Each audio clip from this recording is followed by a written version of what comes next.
Le dîner se tenait chez l'Étoile, un restaurant où les menus sont reliés de cuir et le beurre servi en volute. Ils avaient réservé la salle privée, lumière tamisée, rideaux épais, une tour de champagne scintillant comme pour une grande inauguration. Et c'en était une, en quelque sorte. Camille se tenait en bout de table, verre levé, sourire soigneusement composé. « Au rêve », dit-elle, marquant une pause juste assez longue pour que l'assemblée se penche vers elle.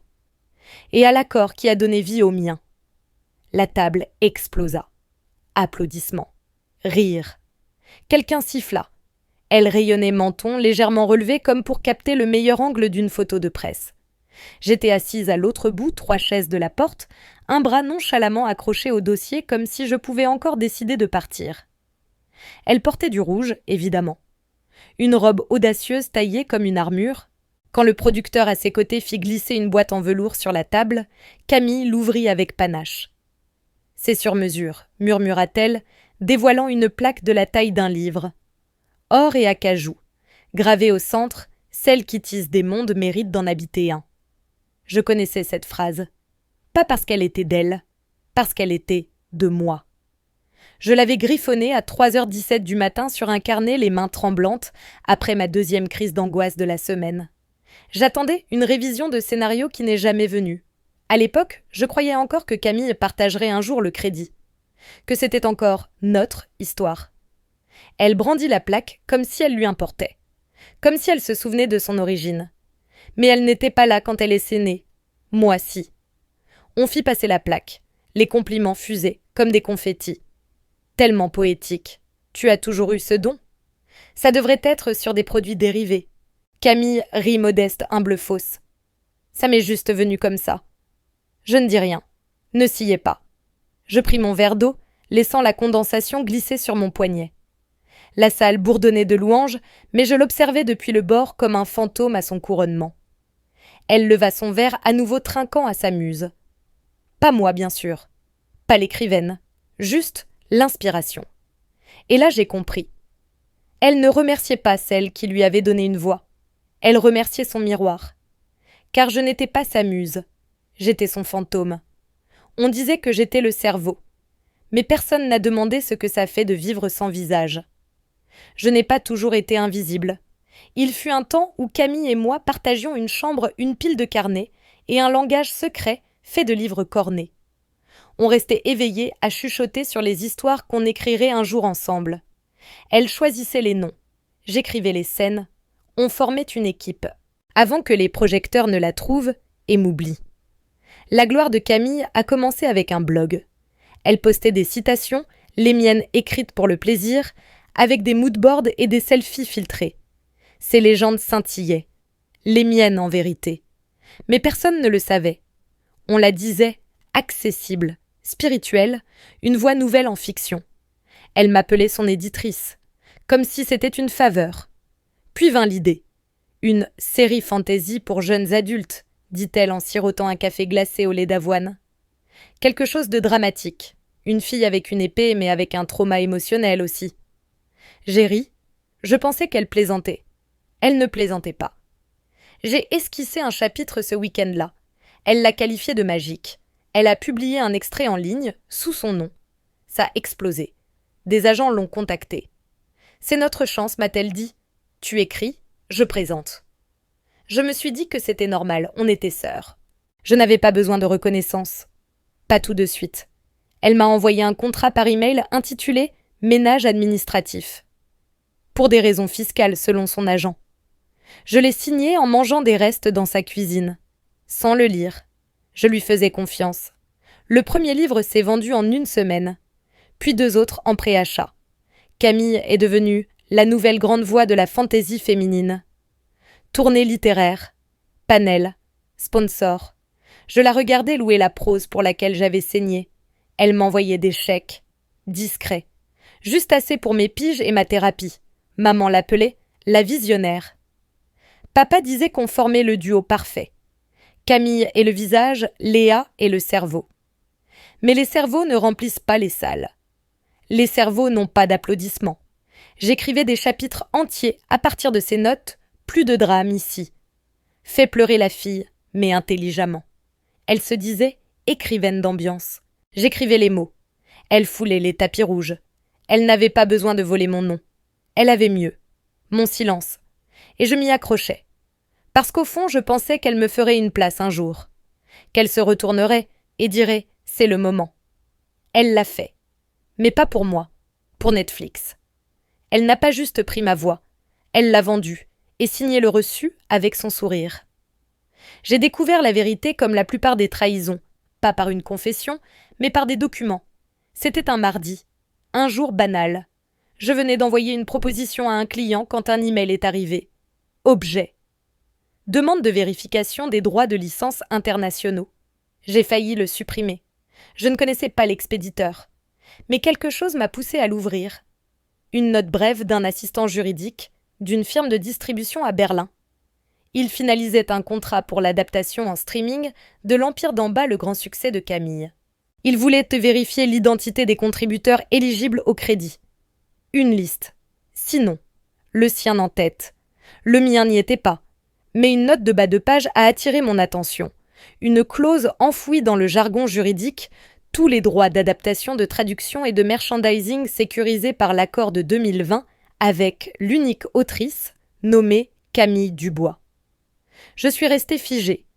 2020, l'année où Camille est partie à Paris pour des réunions, où elle m'a demandé de mettre en pause le 4e livre pour laisser respirer. Elle disait avoir besoin d'espace, de planifier la suite. Elle l'avait déjà planifié, sans moi.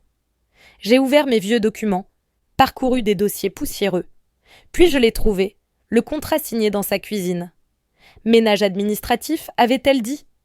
Je l'ai ouvert lentement, comme s'il allait exploser, et il l'a fait. Paragraphe 4, sous-section B. J'avais tout cédé, pas seulement les royalties, pas seulement le crédit, tout, droit cinématographique, traduction, dérivé, même le droit de nier ma propre implication. J'étais un fantôme par la loi, une non-personne dans le monde que j'avais créé. J'aurais dû pleurer, l'appeler. Mais je suis restée là, à fixer l'écran. Pas seulement les mots, mais ce qu'ils signifiaient. Pendant que je corrigeais des virgules et adoucissais des dialogues, Camille rencontrait des studios, des agents, des représentants étrangers. Elle ne construisait pas une carrière, elle effaçait l'autre nom dans la pièce. Elle ne m'avait pas oubliée. Elle avait planifié autour de moi. Et elle avait gagné. Une semaine plus tard, j'ai vu le teaser en ligne, un bandeau Netflix. Une voix off dramatique, des scènes que j'avais imaginées en silence rendues en or cinématographique. Histoire de Camille Dubois. Rien d'autre. Mon téléphone s'est illuminé de messages d'amis perdus de vue. Tu dois être si fière de ta sœur. Quel visionnaire. Incroyable son parcours, non ? Personne ne savait. Parce que personne ne devait savoir. Puis discrètement, mon nom est apparu là où il n'aurait pas dû. Une balise de métadonnées. Un stagiaire avait téléchargé un fichier de licence sur le mauvais drive public. Mon pseudonyme était encore attaché à l'ébauche initiale d'il y a 4 ans. C'est ainsi que l'avocat m'a trouvé. C'est ainsi que les crédits ont failli craquer. Mais l'équipe de Camille a réagi vite. Le fichier a disparu en quelques heures. Ma boîte mail a été inondée de clarifications. Un nouvel accord de confidentialité est apparu avec une note amicale. Pour votre discrétion et votre loyauté continue, nous offrons une augmentation des honoraires de conseil. Conseil. Comme si j'avais observé pas écrit. Je n'ai pas répondu. Je n'ai pas signé. À la place, j'ai ouvert un document vierge. J'ai tapé une phrase « Elle a écrit le contrat ». J'ai écrit l'histoire. Je me suis renfoncée dans mon fauteuil, les mains tremblantes, et j'ai compris quelque chose que je n'avais jamais dit à voix haute. Elle n'avait pas juste pris ma voix. Elle l'avait empaquetée vendue et sourit aux caméras pendant que je restais silencieuse. Mais plus maintenant. Elle a écrit le contrat, j'ai écrit l'avenir. Je ne l'ai pas menacée, je n'ai pas divulgué de preuves, je n'ai pas publié de fil sur l'écriture fantôme ou la trahison. À la place, j'ai pris une décision discrète, je deviendrai incontournable. La nuit après avoir vu mes mots dans le teaser Netflix, j'ai enregistré un nouveau domaine LM Dubois, initial, seulement pas de liens sociaux, pas de passé. Juste une page blanche avec un curseur clignotant. J'ai écrit tous les jours pendant 3 mois. Pas de fantaisie cette fois, mais une fiction acérée. Des sœurs qui mentent. des femmes qui disparaissent, des héroïnes qui ne pardonnent pas. Je n'ai montré le manuscrit à personne. Pas d'atelier, pas d'annonce. Je l'ai soumis sous un pseudonyme que je gardais secret depuis des années. Un que Camille ne connaissait pas. Un petit éditeur l'a accepté en 6 jours. La note de l'éditeur disait « Votre voix est si tranchante qu'elle coupe sans faire couler de sang ». C'est là que j'ai su que je n'avais pas besoin de la scène de Camille. J'avais mon propre projecteur et il brillait plus clair. Ils ont programmé la sortie 2 semaines avant la première de l'Empire d'en bas. Timing parfait. Pas une revanche, juste un rythme. Je n'ai rien dit à personne, pas même à mes parents. J'ai laissé Camille avoir son moment. Les cycles de presse, les photos, le tapis rouge avec la légende d'un blog à un blockbuster. Je l'ai observé en silence. Je l'ai laissé tenir les micros, jusqu'à ce que la Guilde littéraire de Paris m'écrive « Nous organisons un panel sur les nouvelles voix. LM Dubois serait-elle prête à intervenir ?» J'ai dit oui. Le panel était diffusé en direct. Sobre mais intime. 6 chaises, une scène moquettée des étiquettes en papier. Je portais du noir. Sans marque, sans maquillage. Juste une étiquette simple et la vérité sous ma langue. Le modérateur m'a présenté comme l'autrice révélée derrière Fille de poussière, un roman que les critiques qualifient de nouvelle grande voix du réalisme littéraire. Le mot « voix » résonnait. J'ai parlé du processus, du silence, d'écrire des histoires qui n'ont pas besoin d'applaudissements. Puis pendant les questions, quelqu'un dans le public a demandé nonchalamment « Fille de poussière est-il inspiré de quelque chose de personnel ?» J'ai souri. Chaque mot. Pas de drame, pas d'accusation, juste une présence. Mais la vidéo s'est répandue. En quelques jours, les lecteurs en ligne ont commencé à comparer les structures de phrases, les motifs, les particularités des dialogues. Un fil sur X disait « C'est fou comme Fille de poussière ressemble plus à l'Empire d'en bas que l'Empire lui-même ». C'est là que les questions ont commencé. Pas de moi, des lecteurs. Puis un critique est intervenu. Un chroniqueur discret du Monde a publié une analyse côte à côte. L'adaptation de Camille Dubois semble être une fanfiction d'un livre qu'elle n'a jamais écrit. C'est devenu viral. Soudain, tout le monde murmurait. LM Dubois était-elle l'esprit véritable derrière l'empire de Camille ? Je n'ai pas répondu. À la place, j'ai accepté une invitation à parler à la conférence littéraire de Valence, celle où Camille avait été tête d'affiche 3 ans plus tôt. Le présentateur m'a introduite ainsi, LM Dubois dont la voix distincte et la férocité discrète redéfinissent un genre. Je n'ai pas cherché Camille dans la foule, mais je savais qu'elle regardait. Les murmures étaient forts désormais. Pas les miens, les leurs. Et quand un critique s'est levé à la réception et a dit à voix haute « Les phrases de Dubois frappent, comme des vérités qu'on avait oublié d'enterrer », j'ai levé mon verre, pas pour répondre, mais pour me souvenir. Car cette fois, le nom qu'ils applaudissaient n'était pas le sien. C'était le mien. Elle a écrit le contrat. J'ai écrit l'avenir. Elle me disait remplaçable, mais je n'ai pas disparu. Elle, si. Les critiques ont d'abord été discrètes, comme un rejet qu'on ne dit pas à voix haute. Quelques articles parlaient de ambition visuelle mais faiblesse narrative. Un titre disait que l'Empire d'en bas était un régal pour les yeux, mais émotionnellement mal nourri. Un podcast plaisantait que l'intrigue semblait écrite par quelqu'un qui avait lu le synopsis, pas le livre. Il n'avait âme, pas tort. Camille a posté une photo en noir et blanc d'elle le soir de la première yeux fermés, légendée, gratitude, toujours. Mais les commentaires en dessous racontaient une autre histoire. Quelque chose cloche. Ça ne ressemble pas au livre dont je me souviens. Quelqu'un d'autre a remarqué que Fille de poussière semble plus authentique. Je n'ai pas répondu. Je n'en avais pas besoin. L'écho avait commencé. Et Camille ne pouvait pas le faire taire. Une semaine plus tard, Fille de poussière est entrée dans la liste des best-sellers du Monde. Numéro 6. 2 places au-dessus de l'édition liée à l'adaptation de Camille. C'est là que maman m'a écrit pour la première fois depuis plus d'1 an. Maman, Camille ne va pas bien. Peut-être que tu pourrais lui parler. Pas de ponctuation. Pas d'excuses. Juste une mère tendant la main à la fille qui avait enfin un nom digne d'être mentionné. Je n'ai pas répondu. J'ai observé en silence tandis que Camille s'entêtait. Nouvelle story Instagram vidéo floue sur son processus créatif, un bureau mis en scène avec des bougies parfumées et des carnets intacts. Une légende disait « Parfois, la muse se fatigue. Soyez doux avec vous-même. Les commentaires étaient limités sur ce post.